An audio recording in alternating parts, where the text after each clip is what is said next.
Bonjour à toutes et à tous, bienvenue sur le plateau du Buzz TV. Je suis ravie de vous retrouver pour le dernier numéro de la semaine avec Mathilde Sefer qui m'accompagne. Bonjour Mathilde. Salut Sarah. Notre invité du jour est un journaliste, présentateur, ancien directeur des programmes qui s'apprête à reprendre les commandes d'un monument de la télévision française du même âge que lui. Bonjour Diego Buñuel. Bonjour. Ce soir sur France 3, 21h10, vous présentez pour la première fois Thalassa, le mythique magazine de la mer, autrefois porté par Georges Pernou, est né la même année que vous, hein, vous m'en voudrez pas si je l'ai dit. 1975. 1975, c'est ça. Comment vous avez réagi quand on vous a proposé de reprendre ce format mythique?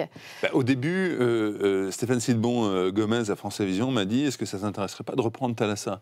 Et là, c'est vrai que la première fois qu'il m'a dit ça, je me suis dit: mais attends, Thalassa, c'est une émission patrimoniale qui est là depuis des années. Après la mort de Georges Pernou en 2017, voilà, et il avait subi différentes transformations. Et puis, c'était beaucoup des émissions de plateau, quoi. Et moi, de mon expérience à Canal, où j'étais dans les Nouveaux Explorateurs, j'aime le terrain, j'aime le contact avec le vrai.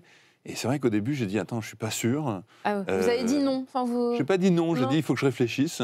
Et j'ai réfléchi assez rapidement, parce qu'en même temps, Thalassa, c'était aussi ma jeunesse. Moi, j'ai grandi vraiment, je fais partie de cette génération qui a grandi en regardant le vendredi soir Thalassa et qui était émerveillé par cette fenêtre sur le monde des océans. Et finalement, je lui dis: ok, faisons-le, mais il faut le faire différemment. Parce que l'héritage de Georges Pernou était très lourd. Hein. Il avait fait une 37 émission, ans de présentation. Donc, je me suis dit, si on fait Thalassa, on prend l'ADN, mais on change la formule. Et c'est ça qu'on a fait avec Thalassa, Aventure Extrême. C'est pour ça qu'on a mis un petit sous-titre. Ça change d'ailleurs. Hein, le sous-titre change. Donc et ça revient, il faut dire, l'émission sur sa case historique du vendredi soir, parce que l'émission était revenue, mais à différents horaires. On ne savait plus trop où on en était. Et vous étiez un fidèle téléspectateur de ce programme, Thalassa. Oui, peut-être même Ushuaïa, Nicolas Hulot. Mais tout ça, ça a bercé mon enfance dans les années 80. Mais on parle souvent de Ushuaïa, mais il ne faut pas oublier aussi Dieu le veut, qui faisait aussi la carte au trésor. Et c'était aussi des émissions, voilà, quand on était petit, on regardait ça. Et c'est vrai que l'idée d'être dans le vrai, dans le contact avec la nature, avec l'environnement, c'était important pour moi. Et alors, vous présentez également Instinct Animal sur France 2, où avec une personnalité, vous partez à la rencontre d'animaux sauvages. Vous êtes en somme le nouveau Frédéric Lopez de France Télévisions. Frédéric Lopez est déjà à France Télévisions. Donc et Raphaël de Casabianca. Oui, bien sûr. Selon vous, vous allez... Ah non, je pense que là, j'ai assez de choses à faire. Il y a de la place pour tout le monde. C'est ça qui est bien à France Télé, c'est que Raphaël fait un super job avec Rendez-vous en terre inconnue et Nos terres inconnues. Et Fred est revenu maintenant avec ses émissions de week-end et tout. Donc c'est vraiment bien. Non, c'est bien parce que, vous savez, le documentaire et ces émissions qu'on propose, par rapport à la fiction c'est formidable. J'en consomme beaucoup, j'aime beaucoup ça, mais ce n'est pas la réalité. Et le documentaire, l'impact émotionnel quand vous êtes face à quelqu'un, face à une situation, face à des animaux, face à la réalité, il est immédiat. Il n'y a pas de triche, il n'y a pas de mensonge dans ce qu'on fait. Et on va parler d'ailleurs des documentaires, parce que vous avez dirigé les documentaires sur Netflix et vous avez lancé des documentaires restés dans les mémoires. On va en parler dans l'interview du Buzz TV également, juste après les news médias de Mathilde Sefer.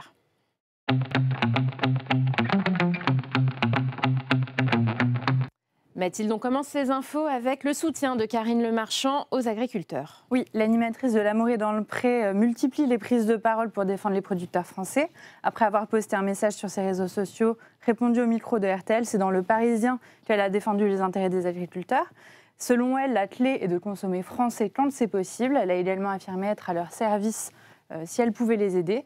Et ce n'est pas que des paroles en l'air. Karine Le Marchand a déclaré que s'il y avait une manifestation à Paris, elle irait et monterait sur leur tracteur. Oui, on attend de voir l'image. Vous êtes sensible au sort des agriculteurs, Diego? Oui, parce que je pense que l'agriculture aujourd'hui, elle est prise entre le marteau et l'enclume. C'est-à-dire qu'il y a un besoin de production, il y a un besoin de production de bonne nourriture. Il y a des injonctions qui sont politiques, qui sont écologiques aussi. Et arriver à trouver le bon équilibre entre la production de masse suffisante pour nourrir tout le monde, une planète de plus en plus peuplée, et la préservation des sols et des environnements, voilà, je veux dire, c'est une quadrature du cercle qui est quand même très difficile à porter. On poursuit ces infos médias avec l'arrêt du magazine de la santé sur France 5. Oui, alors l'info date du mois d'octobre, mais ses présentateurs ne semblent pas décidés à se laisser faire. Marina Carrère-Danclos et son ancien acolyte Michel Simès ont réagi à cette décision sur Europe 1 hier. Ils affirment qu'avec ou sans eux, cette case quotidienne dédiée au sujet sanitaire doit être conservée. C'était l'idée initiale du groupe, mais selon Michel Simès, ils seraient revenus sur leur décision. Une tribune signée par 170 professionnels de santé a été publiée. De la même manière, une pétition a rassemblé plus de 10 000 téléspectateurs. Oui, vous comprenez la décision d'arrêter le magazine de la santé, vous, l'ancien directeur des programmes de France Télévisions, vous l'auriez prise cette décision? Écoutez, la vie des émissions, c'est le cas de toutes les émissions, c'est de vivre et un jour de s'arrêter. Ce sera le cas peut-être pour Thalassa aussi, malgré sa très longue longévité. Mais je crois que arrêter une émission, ça ne veut pas dire ne plus s'intéresser à un sujet. Donc peut-être qu'il y aura une transformation de cette émission en autre chose. Je ne sais pas, je ne suis pas au courant du détail de ça. Mais je crois que la vie des émissions, il faut accepter à un moment qu'elles changent, qu'elles évoluent, qu'elles s'arrêtent. Vous aviez pris la décision d'arrêter des programmes pendant votre passage à la direction des programmes? Oui, tout à fait. Il y a des programmes qu'on a arrêtés, parfois pour des raisons d'audience, parfois pour des raisons budgétaires, parfois pour des raisons il fallait faire de la place pour autre chose, pour tester des choses. Le problème de la télévision, c'est que les grilles de programmes sur une télévision linéaire, c'est assez figé en fait, parce que c'est des rendez-vous quotidiens et c'est des équilibres très difficiles parce qu'il faut trouver la bonne formule pour remplacer quelque chose, mais quand vous remplacez quelque chose, il faut que le public s'y habitue aussi. Donc c'est des gros risques de changer les grilles. Mais c'est nécessaire aussi de renouveler aussi nos grilles, parce qu'on a une audience qui est vieillissante sur la télévision et il faut trouver des moyens d'attirer un public différent. C'est toujours une décision difficile à prendre, j'imagine, parce que les animateurs, souvent ceux qui ont porté ce programme... Les animateurs, les journalistes, les monteurs, les caméramans, les preneurs de son... il y a aussi toutes les équipes derrière. Tout un écosystème derrière, qui est, je disais échographie pour le magazine de la santé, mais tout un environnement derrière. Il y a les producteurs aussi, donc il y a toute une chaîne. Donc prendre une décision comme ça n'est pas une décision qu'on prend à la légère. Souvent il y a un sentiment d'injustice de la part des toujours, acteurs. Mais c'est comme quand il y a un changement, c'est douloureux. On termine, Mathilde, avec le chiffre du jour, c'est le 12 que vous avez choisi aujourd'hui. Oui, alors c'est le nombre de personnalités à participer à la nouvelle saison de Danse avec les stars. Le casting au complet vient d'être dévoilé et on pourra compter sur James Danton, Christina Cordula, Cœur de Pirate et Inès Red pour enflammer la piste de danse. La professeure de danse de la Starac de chant, Adeline Tognotti, sera aussi présente, comme Natacha Saint-Pierre, Black M, l'humoriste romain Doduc. Donc tout cela feront partie de la compétition, de même que l'ex-Miss France Diane Lair, l'antiquaire Caroline Margéridon, le créateur de contenu Nico Capone et enfin la gagnante de Drag Race France. Voilà, merci. Keyona. Donc la saison 13 débutera le 16 février prochain. Vous pourriez participer à un programme comme ça de divertissement? Diego Buñuel sur le parquet de Danse avec les stars. Alors, j'adore danser. J'adore danser, mais mon planning ne me le permet pas parce que je suis parti beaucoup pour les documentaires et donc je ne pourrais pas le faire. Bah oui, vous pratiquez les danses latines, non? Vos origines? Les origines. Alors les origines, elles sont espagnolo-franco-américaines, mais moi je mélange un peu tout ça. Ça dépote. Ça prend de la place et ça transfère un peu après. En attendant de vous voir danser, on vous regarde ce soir dans Thalassa. On en parle tout de suite dans l'interview du Buzz TV.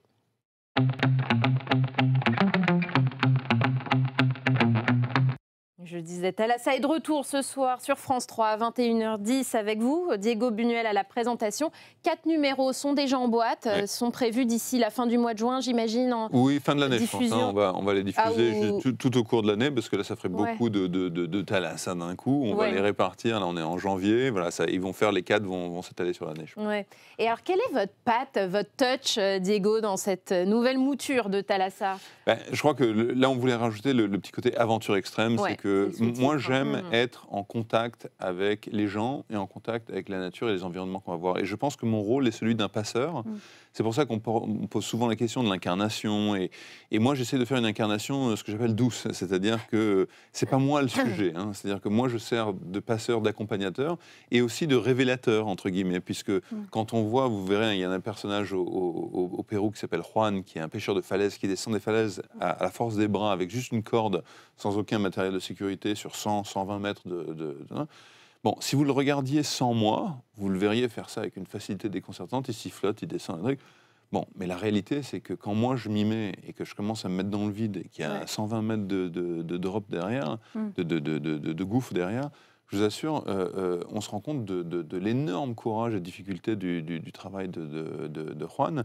Et donc, voilà à quoi sert mon rôle et mon intervention.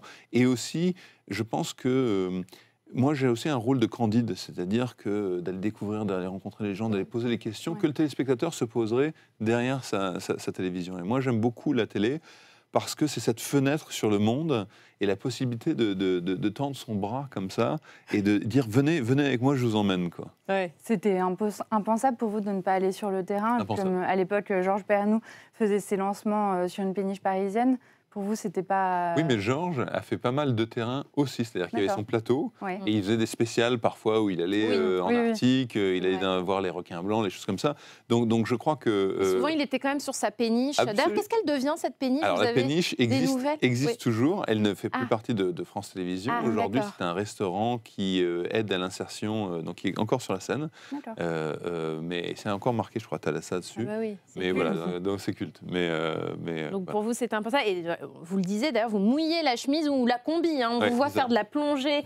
Ça, c'est pour découvrir les requins-tigres dans le Pacifique. Et puis de l'escalade au Pérou. Vous êtes un peu casse-cou comme ça dans la vie? Dans la vie, oui. Mais en fait, je suis plus casse-cou pour l'antenne que pour la vie, parce que j'essaie de garder les moments casse-cou pour la caméra. J'ai pas besoin d'en faire plus. Vous ne faites pas du saut à l'élastique pour le plaisir? Non, c'est pas. Non, si je le fais, c'est que je le fais pour vous et pour les spectateurs. Pour les caméras. Pour les caméras et surtout pour raconter une histoire. Oui, je ne le fais pas gratuitement. C'est pas du spectacle. Non, c'est pas du spectacle. C'est ça qui est important aussi, c'est que ces choses-là sont faites pas pour. Elles sont faites pour révéler quelque chose. Je le fais pas gratuitement pour l'exploit ou le show. Je le fais parce que j'ai besoin à ce moment-là de démontrer quelque chose. Quand on plonge, par exemple, à plus de 40 mètres pour essayer de traquer le requin-tigre et d'autres espèces de requins qu'on va découvrir. Et c'est pour raconter l'importance de cet animal dans la chaîne alimentaire et dans l'écologie générale, qui va jusqu'à impacter l'homme aussi. Donc c'est ça qui est important aussi. Et alors, vous qui êtes un globe-trotter, je ne sais pas combien vous avez vu de pays 92 pays. Ah, vous êtes à 92 sur plus de 200 sur le globe. Il reste encore un peu de... On voulait vous faire un petit questionnaire spécial du globe-trotter. Vous êtes prêt, Diego? C'est parti. Votre plus beau souvenir, votre plus beau voyage?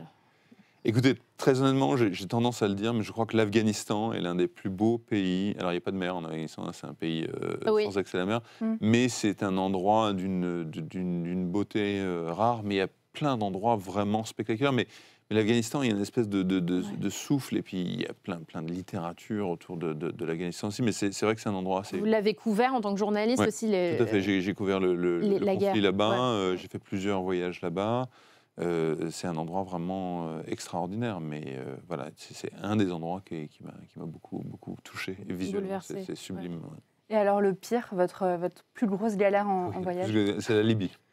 La Libye, au moment de la révolution là-bas, c'est le seul pays où j'ai passé 5 jours sur place et j'ai dit ok, on ne peut pas travailler, il faut partir. C'est la seule fois de ma vie. Qu'est-ce qui s'était passé? Mais c'est qu'il y avait des rebelles dans chaque quartier différent, il fallait des autorisations de chaque groupe rebelle pour passer même d'un quartier à un autre, d'une rue à un autre, que c'était un peu la folie partout et que moi je fais des choses qui peuvent parfois être risquées. J'ai fait beaucoup sur les Nouveaux Explos et avant je travaillais pour Envoyé Spécial aussi. On a fait beaucoup de correspondances en Irak et plein de Somalie, Iran, Corée du Nord et ainsi de suite. Et c'est vrai que moi je travaille pas dans des... Je fais des choses qui peuvent paraître risquées, mais tout est toujours calculé. On prépare le terrain, on prépare les environnements et on ne fait pas n'importe quoi. On me demande souvent est-ce que j'ai eu peur et je dis la peur, elle arrive quand la situation n'est plus maîtrisée, quand on perd le contrôle de la situation. Donc aller avec des gilets pare-balles, des casques lourds, avec des patrouilles américaines dans Fallujah, ça c'est un risque calculé. Voilà, il y a un vrai risque, mais il est calculé.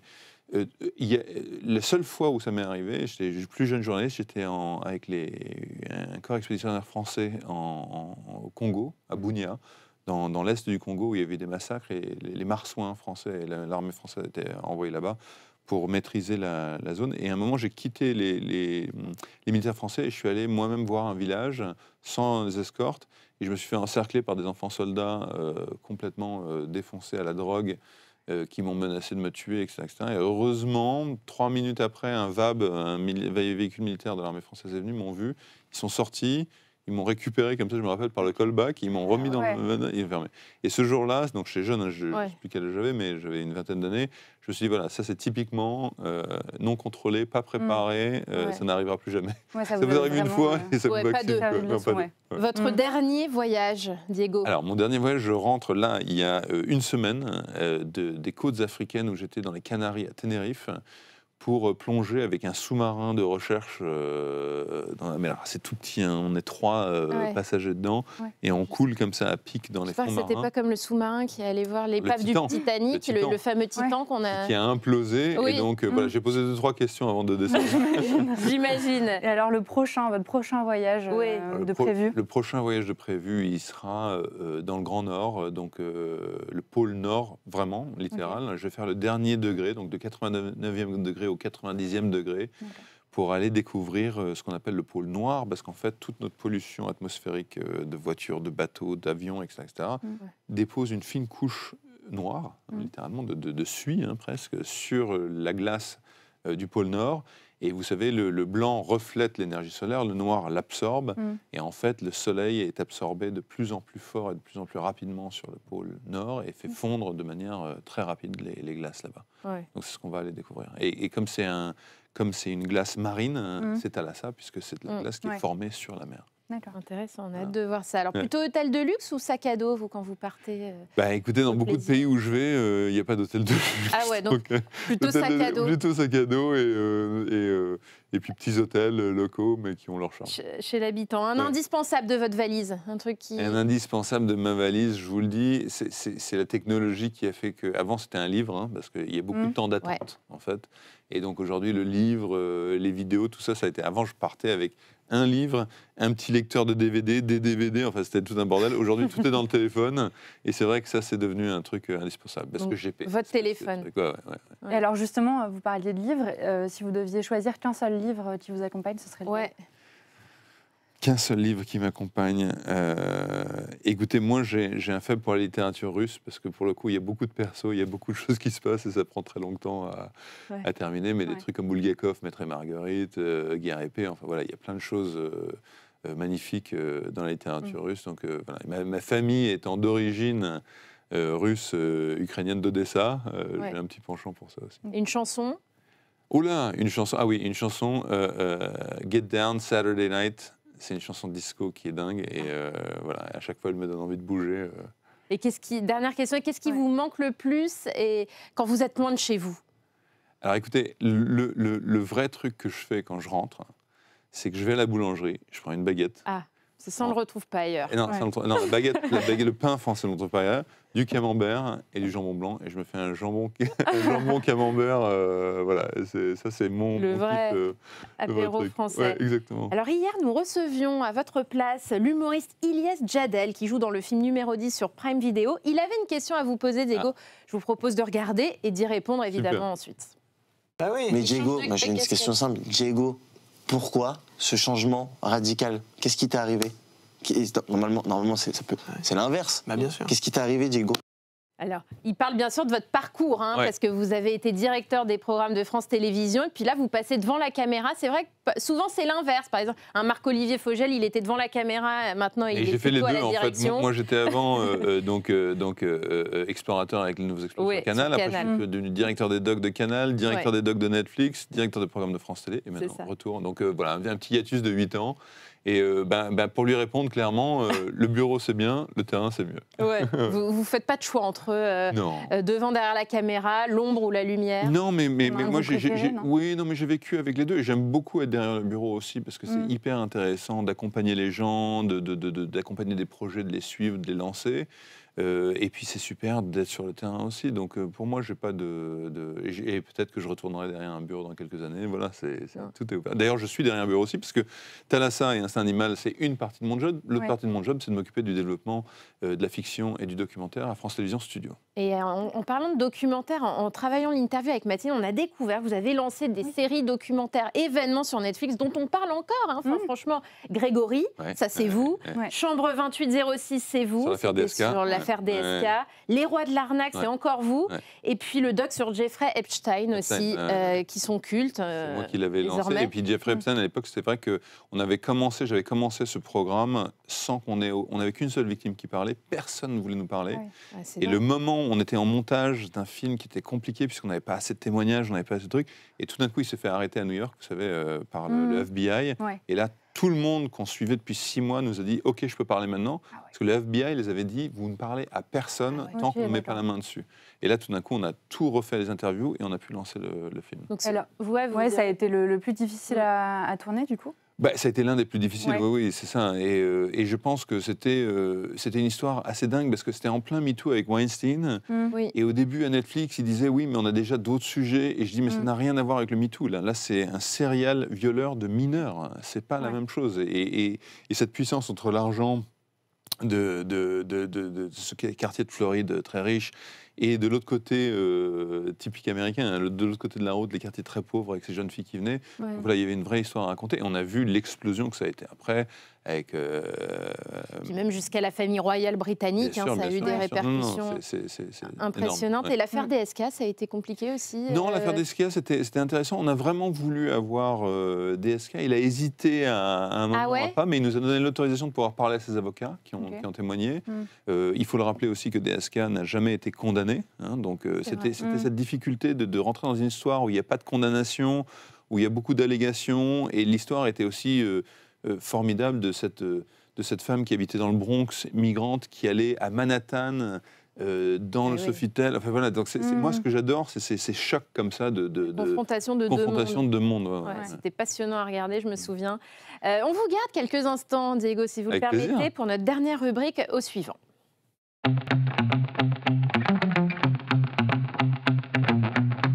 Alors, lundi, nous recevrons Frédéric Bourali, qui est un comédien star de la série Scène de ménage sur M6. Alors, moi, j'ai envie de vous interroger. Avant que vous lui posiez une question, moi, j'avais envie de revenir sur la dynastie de votre famille célèbre. Vous êtes le petit-fils du cinéaste Louis Buñuel, qui est le réalisateur de Belle de jour, du Charme discret, de La Bourgeoise, qui collectionne les récompenses, de la Palme d'Or à l'Oscar. Fils d'un cinéaste aussi, réalisateur, scénariste. Est-ce que vous auriez pu faire une carrière dans le cinéma, Diego? Ça s'est posé la question? En fait, c'est pas moi qui me l'ai posé, c'est toute ma famille voulait. Ma mère est réalisatrice aussi, mon père, ma mère, mon grand-père sont réalisateurs, réalisatrices. Et tout le monde voulait faire ça. Et moi, j'étais vraiment réticent à ça parce que c'est d'abord, ils ont fait des trucs super, et tant mieux pour eux. Mais moi, il fallait que je fasse ma propre vie d'une certaine façon. Et quand j'avais 14 ans, un dîner d'amis, de famille, il y avait des journalistes du New York Times et du Washington Post qui racontaient leurs aventures au Liban, au Vietnam, et ainsi de suite. Et je me suis dit, voilà, c'est ça que je veux faire. En fait, je veux faire des histoires, mais du réel. Et à partir de 14 ans, c'était très clair, ça allait être du journalisme. J'ai commencé en presse écrite aux États-Unis, puis je suis rentré, j'ai commencé à faire du reportage pour Envoyé spécial et du documentaire ensuite. Et voilà, et donc ma vie a été dédiée au réel et pas à la fiction. Et vos parents l'ont bien pris? Oui, ils étaient plus contents quand j'ai arrêté la presse écrite et que je suis allé devant la caméra, enfin que j'ai pris la caméra, parce que j'étais caméraman pendant plusieurs années. Ils se sont dit, voilà, un jour il viendra la fiction. Bon, j'ai 48 ans, je n'y suis pas encore, mais on verra. Et quels souvenirs vous gardez de votre grand-père aussi, Louis Buñuel, qui est quand même une figure. C'était formidable. Alors lui, il habitait au Mexique, donc moi tous les étés, tous les Noëls, j'allais au Mexique. Et il y avait une tradition avec lui, c'était l'heure du cocktail, 18h. Tout le monde se retrouvait dans le bar de la maison, mon père, ma sœur, Louise, ma grand-mère, et ainsi de suite. Et lui préparait, moi je ne le buvais pas, mais je le goûtais du bout des lèvres. Il y a un martini, un dry martini Buñuel, donc il y a une recette spécifique qui a été rentrée dans les livres de cocktails, etc. Et donc lui préparait ça, et tout le monde se mettait là, et on discutait, et c'était des moments très, très agréables, très conviviaux, avec des amis, de la famille, des réalisateurs, des choses comme ça. Le dry Buñuel, bon, on retient ça. Dry martini Buñuel, La prochaine fois, vous nous faites goûter. Avec modération. Et vous faisiez des stages dans les coulisses de ces tournages? Non, mais ce qui s'est passé, c'est que enfant, comme tous les enfants, les week-ends ou en semaine ou des vacances, des trucs, mes parents n'avaient pas toujours le temps de trouver des activités pour moi. Donc j'ai passé beaucoup de temps dans les salles de montage À l'époque, c'était de la bobine, donc on me donnait des chutes de pellicule et je faisais mes propres petits montages. Vous savez, à l'époque, on mettait 2 bandes de pellicule ensemble avec du scotch, où je rembobinais des bobines. Mais ce qui était génial aussi, c'est que parfois, c'était mon moment préféré, c'était le moment où on faisait le bruitage. Donc là, il y avait les bruiteurs qui venaient avec des malles, avec toutes sortes de trucs dedans, et ils faisaient le bruit des chevaux, le bruit du vent. Donc c'est vraiment, vous en avez fait aussi, du bruitage? Oui, j'ai aidé, j'ai adoré faire ça. C'est drôle. Bon, c'est à vous, Diego, de poser une question à Frédéric Bourali. Je vous propose la caméra de gauche, support en bois. C'est à vous, Diego.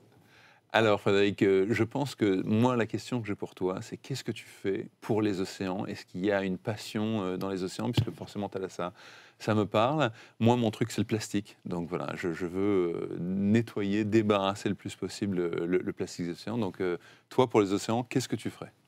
C'est très intéressant. On n'a pas eu le temps d'en parler, mais vous œuvrez pour ça, Diego. Tout à fait, c'est important pour vous. Et je pense que c'est un élément fondamental de notre civilisation. Puisque le plastique, c'est nous.